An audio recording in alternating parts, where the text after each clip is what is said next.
Hello all, Shadwell here, ready to talk about the next film in my collection, The Breakfast Club from 1985. It's directed by John Hughes and stars Emilio Estevez and Molly Ringwald. I believe we've already covered that I love 90s television series Dawson's Creek. Well, I would be remiss if I let this review go by without mentioning that in Dawson's Creek's first season, they had an episode that was an homage to this film called Detention that was charming. First thing is that the version I own on DVD is very inferior. It's the first edition of the film on DVD from way back when. This was back before DVDs were formatted in such a way as to compensate for widescreen televisions. Long story short-ish, the copy of The Breakfast Club I own plays out on my TV looking like a postage stamp with black bars on the top and bottom, but also the sides. I need to upgrade my copy of this film mainly for this reason, but also for another big one that I will explain shortly. This film runs 97 minutes, but a lot of scenes got left on the cutting room floor. Nearly an hour's worth of stuff. Anyway, they've never released the director's cut of the film that has all these scenes put back into the film. However, the 2018 Criterion Collection release does have all those sequences in an extensive deleted scenes section of the special features. It's as close as we're going to get to a director's cut for now.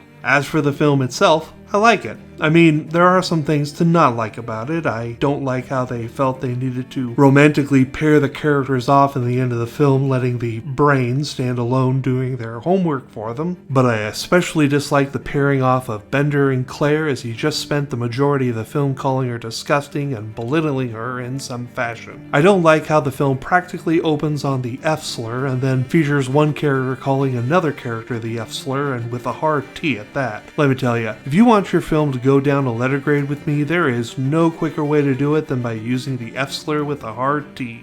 Okay, now that we've acknowledged what doesn't work about this film, let's talk about what does. I love Ali Sheedy's character of Allison, the basket case. She's wonderfully funny and gives me very Shadwell energy throughout the film. But my favorite part of the film is probably the scene where they're all confessing to what landed them in Saturday detention, and Emilio Estevez has that wonderfully delivered monologue as the camera slowly moves around him. It's certainly the best thing Emilio Estevez has ever done. Like I said, I'm docking this film several points for using the F-slur with a hard T, which brings the grade to a C+.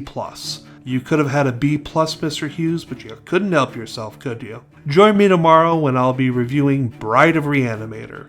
See y'all then.